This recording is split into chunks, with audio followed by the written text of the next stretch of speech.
Welcome to PCC Connection, a community affairs program exploring the unique interests of the citizens of Pueblo and Pueblo County. PCC Connection is produced by the students and staff of Pueblo Community College. Now, here's your host for PCC Connection, Michael Engel. Welcome to PCC Connection, a community affairs program brought to you from the campus of Pueblo Community College. I'm Michael Engel, your host. You've heard their songs. You've sang along to them in the car and at home. What you may not know is the songwriters behind that effort. And I'm referring to so many artists out there, and we'll get to them. But let me introduce my guest here in the studio, Mr. Bobby Hart. Welcome to Pueblo, Colorado. Glad to have you here with us. Nice to be here. More and more people, I think, through the advent of social media are more and more aware now, a newer generation, if you will, of voice and heart, and you're one half of that. But we don't have enough time to even go through the repertoire of the music, but let me just kind of talk where the basis of this is you were really kind of one of the key individuals in the creation of the Monkees, if you will, right? And that whole musical genre that came out of that realm. There was a good time for us. We had had hits before that, and we've had a lot of hits since, but the Monkees is what we're known for. Voice and heart will always be associated with the Monkees because we produced their first records and wrote most of their hits. I want to go back a little bit. You're a kid growing up in Arizona, and you had this music in your heart and your mind, I take it, right? That's right. And it was like, I got to get to California. I wanted to get somewhere that I could distinguish myself a little bit and get into the music business. And I was painfully shy as a kid, so I figured, well, I'd just be a disc jockey, and that got me to Hollywood to go to Don Martin School of Radio. But you didn't last long. I didn't last long because I got a job printing record labels, and on the way to work every day, I would see this sign that said, a big marquee over a recording studio that said, "Come in and see what your voice sounds like, $10."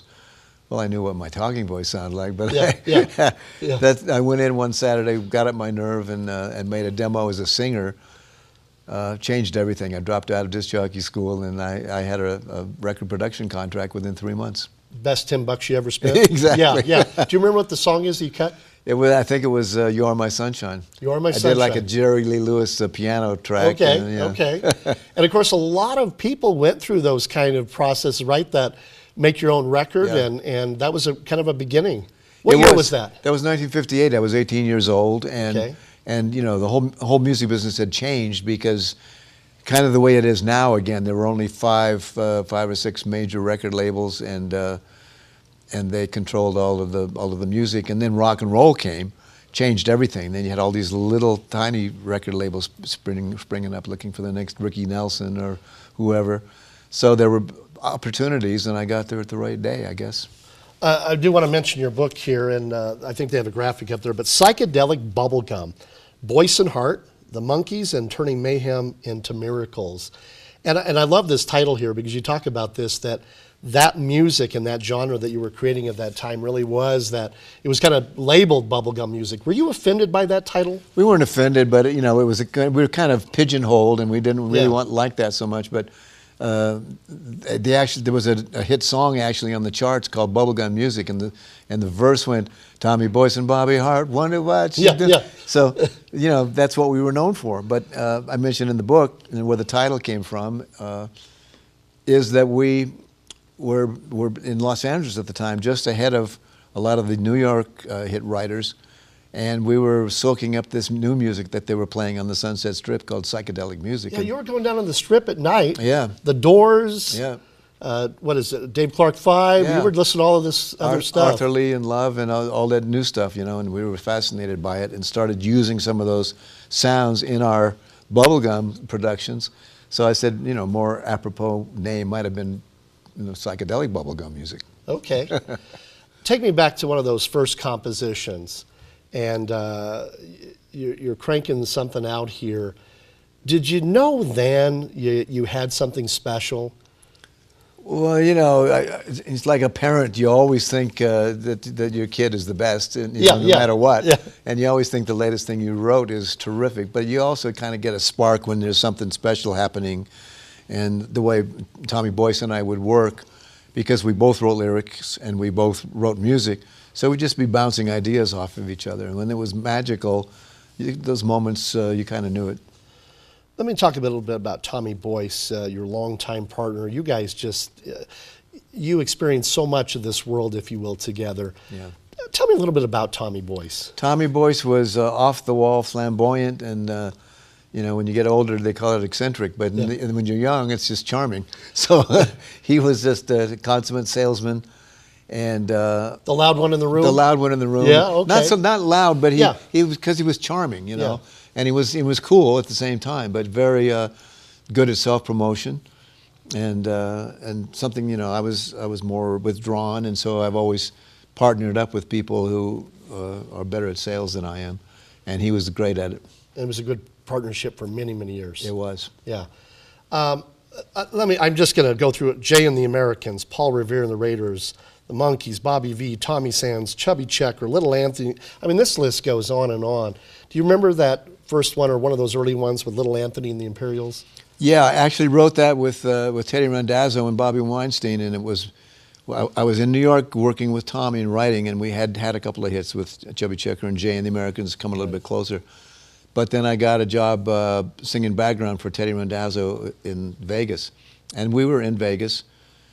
Teddy had already produced a couple of big hits with Little Anthony going out of my head, and so one night after the between shows, he got the band together and he said, "I got to go back to New York because we need a new single for Anthony, and so you guys will just have to hold the fort while I'm gone."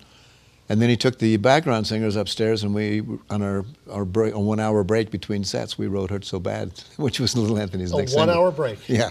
Now, I'm glad you mentioned "Hurt So Bad." Tell me if I'm wrong on this. 3 singers over 3 decades put that in the top 10. Is that right? Top 10, 3 times, 3 singers in 3 different decades. That's incredible. The first was Little Anthony, and then the Letterman had a top 10, and then Linda Ronstadt in 1980.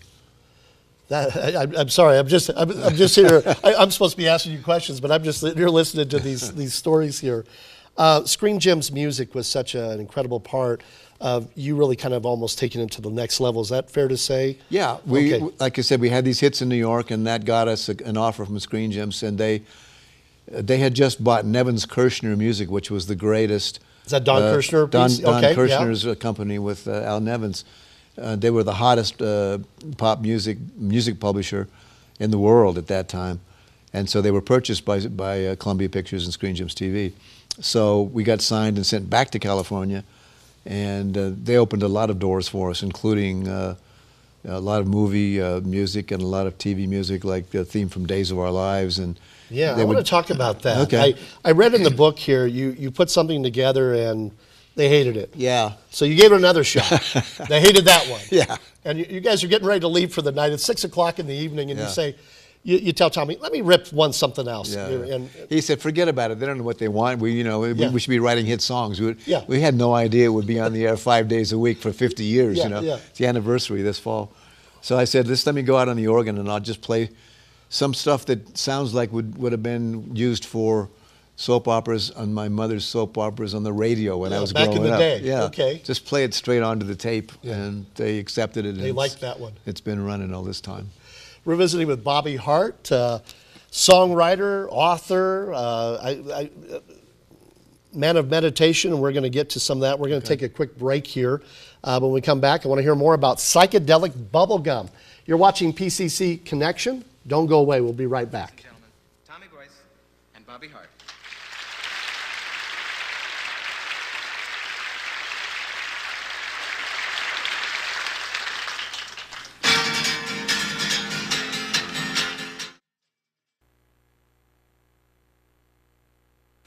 Ladies and gentlemen, Tommy Boyce and Bobby Hart.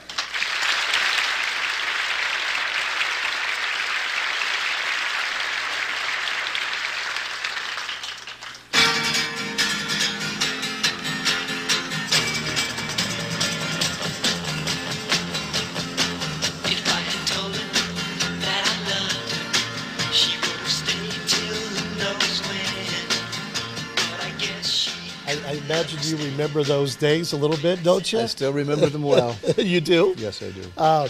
Tell me about some of these TV appearances.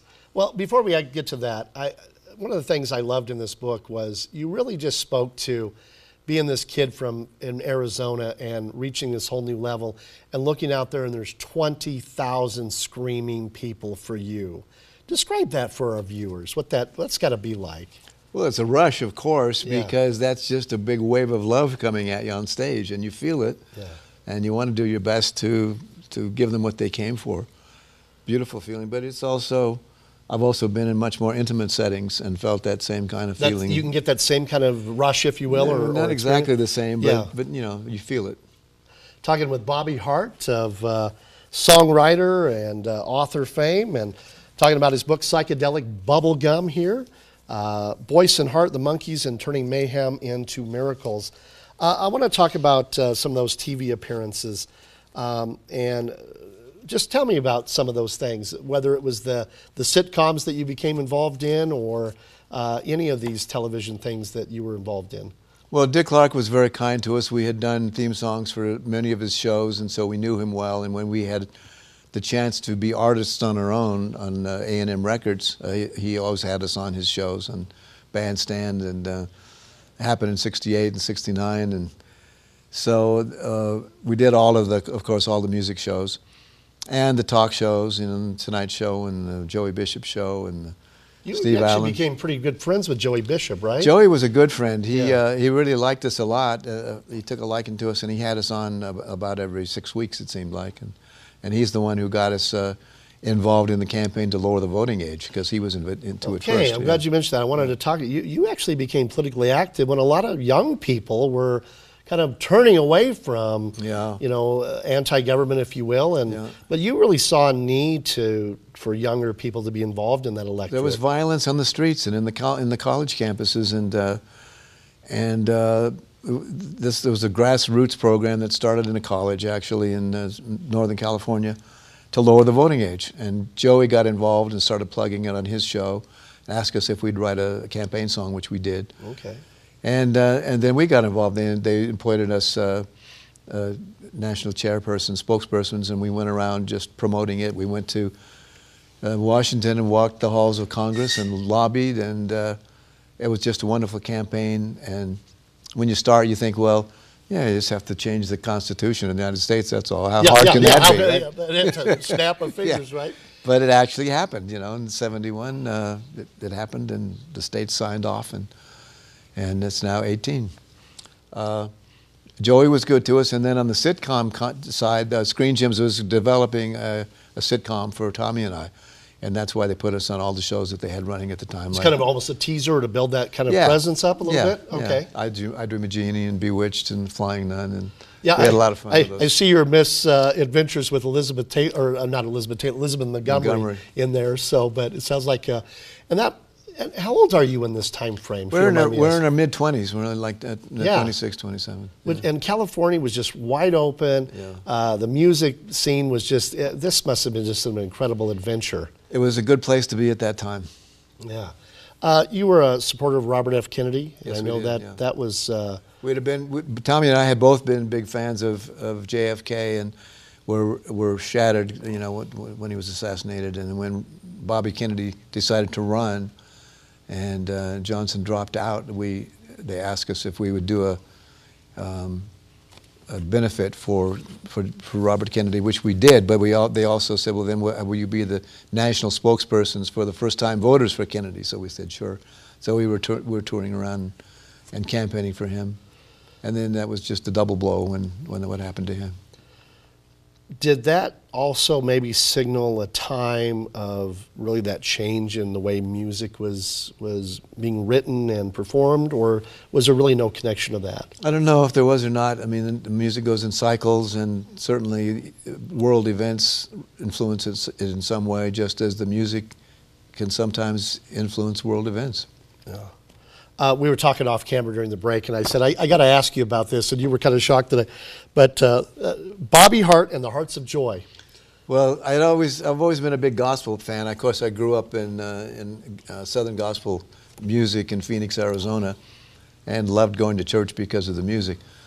But then all of a sudden, some of the black artists that had not been able to get any kind of airplay on mainstream radio, right, that started to happen in the mid-'50s, and you had the R&B and the doo-wop groups and so on, and I loved that. And they, pardon my interruption, Yeah. but back then it was like race music, before they even gave it R&B, right, or rhythm and blues? That's right. Race music, that's yeah. what they called it. And so that became available, and then but even before that, I would have to drive down into South Phoenix, into the black neighborhood, to find those R&B records, and that's where I learned, that's where I found out about black gospel music, which I just really fell in love with. And there was a point in my life where I put together a gospel group with me as a lead singer, but three former members of a top black gospel group, and it's this great piano player, gospel piano player, and me on the organ, and it was really a good sounding group. Yeah. But there was no market for it, of course. yeah, it just like you said, a skinny white guy. yeah, sitting skinny in front. white fronting the band. Did that influence a lot of your later songwriting and performance? Sure. Yeah. Gospel can be found on some of the influences, can be found on some of the music, especially on the Boyce and Hart records. Tommy Boyce and Bobby Hart, songwriting team extraordinaire. You guys just, I kept reading this over and over, and I was talking to your dear friend Glenn Ballantyne, who helped co-wrote this book with you. And he had first told me about this, 1967, 1968. Your music sold more albums than the Stones and the Beatles combined. Thanks to the Monkees, that's true. Yeah, that's just phenomenal. Yeah. And those records were kind of lost for a period of time, but they proved the Beatles had just stopped touring, yeah. And so there was a void there, and the Monkees came and filled that void just at the right time, and had a television show weekly to promote it. And so they just went through the roof with the record sales and broke all kinds of records, and it was heady. I mean, kind of straight up and straight down, but for those 2 or 3 years, it was something was going on. Let's talk about the Monkees. If not, my viewers are going to go crazy on you and me. But so let's start from the beginning. Just tell us about the process. They came to you and said, "We got this idea. We're going to create this group." It's one of the appointments that our publisher sent us over. Went to the Columbia lot. And we met with Bob Rafelson and Bert Schneider, who were the producers of the show. And they told us what they wanted to do, a pilot for a new sitcom called The Monkees. That was an American Beatles on television, as they described it. Okay. And this is what they needed for the pilot and so on. And Tommy, of course, convinced them immediately. We were You were the guys to do it? We were the guys. Okay. So we got the opportunity and then got to produce the records. And when we did the records, instead of using the regular studio musicians that were playing on all the LA records at that time, what they call the Wrecking Crew these days, we decided to use a real band. So we used the band, which had been Teddy Randazzo's band, became my band, which we called Candy Store Prophets. Oh, okay. Yeah, these were some strong players. Strong players. Well, those guys later went and Canned Heat. Larry Taylor, as a bass player, then went into Canned Heat as a founding member. And Louis Sheldon, once he played that memorable lick for the intro to Last Train to Clarksville, he was getting phone calls every day from record producers. He had all the over work town. he wanted, huh? Yeah. Yeah, those were all strong musicians. And he became a producer himself, cut Seals and Croft hits. And so it was a great band, but the point was that we had all played together for 2 or 3, 4 years. You guys by were then. tight. We were tight and knew each other, and so instead of going in with studio guys that they would just read the charts and they'd go on to the next thing, you know, it really did kind of have a garage band sound to it, and sounded like a real band. But they needed songs, and they needed them quick. Yeah. And your songwriting process in that time frame was just cranking them out, right? Yeah, that's right. And so let's talk about one of those, Last Train to Clarksville. Clarksville was one of the last songs we cut for the first album, and it had its genesis when I was punching through the radio presets coming home one night, and I just heard the tail end of Paperback Writer. Okay. The first time I'd heard it on the radio, the Beatles' new single, and I didn't understand it, but I thought they were singing Paperback. I thought they were saying Take the Last, and I said, well, it's got to be Last Train to somewhere. And I told Tommy about the idea. That's where you took that? That's where it came from. Wow. And he said, you got to get the wax out of your ears, but it's a good title anyway. So we started kicking titles, the names of cities around, and chose Clarksville. And their first #1 our first #1 and their first single that went through the roof. Hey, Hey, We're the Monkees. Quick little thing. We wrote that for the pilot. It was never a single, but it was played like a single around the world. We wrote it with the instructions from the producers of the show to try to put some of the parents at ease at home. We were seeing these 4 long-haired hippies, right. musicians, with no authority figure in the television show, no parents. So we put some lines in like we're just trying to be friendly and keep it yeah, friendly. We're too busy playing to put anybody down, you know. So yeah. Tell me about those guys. You were kind of thrust together, if you will. Tell me about those kids. They were young guys like you, right? Yeah. They were thrust together. They weren't a band that got together in a garage. They were 4 actors, hired as actors. 2 musicians, 2 actors, essentially? That's right. And the 2 musicians had to learn to become actors, and the 2 actors had to learn to become musicians. So it was always this, you know, pull and push. But they made it work, and I can't imagine any other 4 people would have done what they did, because they were loved and still are. 50 years later, they're going out on a tour. You know, like 50 dates this year to celebrate their 50th anniversary. Are you involved in any of those? Not in the touring, but they're also doing a studio album for Rhino. Okay. And they are doing a Boyce and Hart song. This fact is, I've had songs on every Monkees album since inception. Even when they decided to produce themselves, right. they came to us for songs. Yeah. I want to run down some songs here for you, and Stepping Stone. Can you just give me a little insight? Well, to we that? had written that. You know, we were writing when we first came back to California. We were writing, you know, more like the East Coast pop kind of soft stuff, and we were getting our records were getting cut by Herman's Hermits and Gary Lewis and the Playboys. Okay. Yeah. So. But now we had access to the clubs in Hollywood and L.A., and we were hearing this harder edge stuff that we were talking about earlier. Right. So we started writing for that a little bit more, and so we wrote songs like She and Words and Stepping Stone, and we thought Stepping Stone could get cut by the Raiders, you know, by Paul Revere and the Raiders. And they did cut it and put it on an album, but they didn't release it as a single. So when we got the Monkees project, we had that, and it was backside of... Say it's the backside of their second single, because I'm a believer it was the bigger side. Oh, okay. It was the B-side, if you will? But the B-side went to the top 20 on the same chart. Yeah, you were okay with that. Yeah. Visiting with Bobby Hart, famed author and songwriter, one half of this great team, Bobby Hart, Tommy Boyce. Let me mention Valerie. What a great song. Thank you. Well, it's a very simple song. Yeah, but isn't that the beauty of it? It is. Yeah. The story, I'll tell quickly, that I was playing clubs with the Candy Store Prophets, and I'm getting in late. This is the same period where we were producing the Monkees in the daytime, and I was playing. So Tommy, he tells me, he wakes me up much earlier than I wanted to get up, because I had been out late the night before. He says, "You got to get up and get in the shower quick. I got to tell you something." So he said, "I talked to Donnie Kirshner last night, and Donnie said that he had the idea that the next Monkees single should have a girl's name as the title." So Tommy, not missing a beat, said, "I can't believe you said that, Donnie. Bobby and I just wrote this song last night, and the title is a girl's name." And Tommy said, Donnie said, "You know, great, I want to hear it. Can you guys come right over and play it?" And he said, "Well, Bobby's you know, got in late, but maybe we can get there by 11."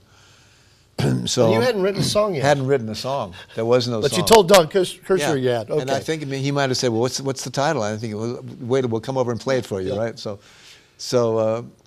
he tells me this grave story that we have to write a song and then play it for somebody within 45 minutes. So we get in the car.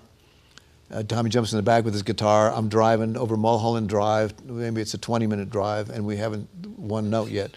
So he starts a few guitar licks, gets a riff going. He says, "Okay, now throw out some girls' names. Got to be a girl's name." So we threw out, Betty and Jane and whatever we could think of. And when I got to Valerie, he said, "Okay, let's work with that." So we pull up in front of Donnie's rented house. And we go in, and we have nothing but a few chords and one word, Valerie. So they welcome us in, Donnie and his wife, Sheila. And they sit down to hear this masterpiece. And so Tommy looks at the coffee table figures it can hold his weight. He jumps up on it and he starts selling the song. Goes, Valerie, I love her, and there's a little verse that goes in here, and then after that it's So on the strength of that, he said it's a smash. Go and book the studio, go in and cut it. It's going to be the based upon that. Oh, that's incredible. We're visiting with Bobby Hart. He's got a great book out here, Psychedelic Bubblegum, Boyce and Hart, the Monkees and Turning Mayhem into Miracles, available at Amazon or your local bookseller. I want to tell you, one of my favorites, only because I love a great story song, is Come a Little Bit Closer. Thank you. So I want to kind of just ask you on a personal level, what was the thought process behind that, of creating that song? Well, Tommy and I wrote it with a guy named Wes Farrell, who had a few hits already by that time, and so it was a privilege to work with him.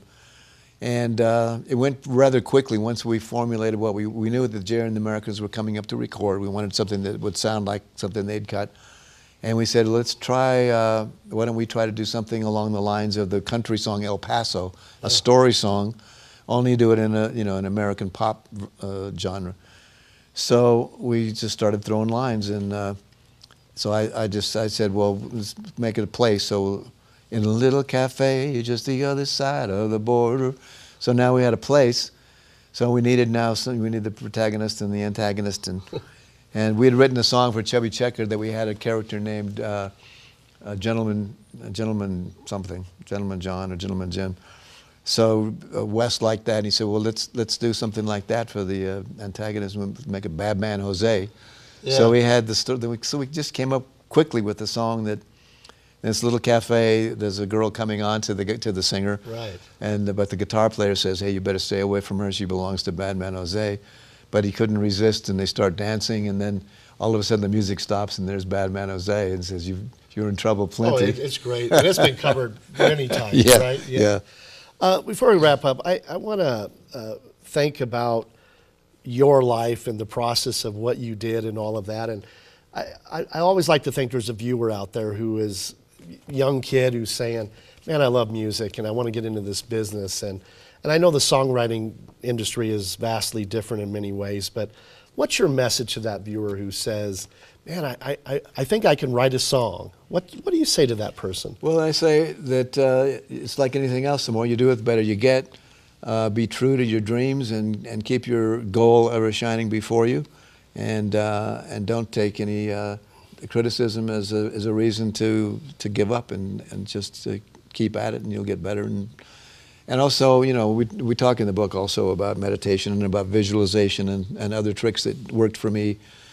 And we actually put special pages in there called Stepping Stones Through the Potholes of Life, just to try to help those kind of people that you're just describing. And so we talk about how powerful visualizing your goal can be, and not just blindly plunging ahead, but vivid visualization and stilling yourself to let the higher, deeper thoughts come in, the more creative thoughts that's normally drowned out by the noise that's around us all the time. The world closes in on us. So we need that quiet time. So there's some good hints in there for those kinds of people. All right. Yeah. Again, Psychedelic Bubblegum, Boyce and Hart, the Monkees and Turning Mayhem into Miracles, available at Amazon.com, but also your local bookseller. Thank you. My pleasure. Thank you. It's been a pleasure having you here. And I like to think that your music is going to continue just to be out there as part of our soundtrack of the world, if you will. Thank you. And not just a snapshot of that small period, but really all of this music that we're hearing today. Are you always still writing songs? I don't write nearly as much because the business works so differently today. Right. But I write on assignment. All right. Bobby Hart, songwriter, author, extraordinary individual, and it's been a pleasure having you here. You're watching PCC Connection, a community affairs program brought to you from the campus of Pueblo Community College.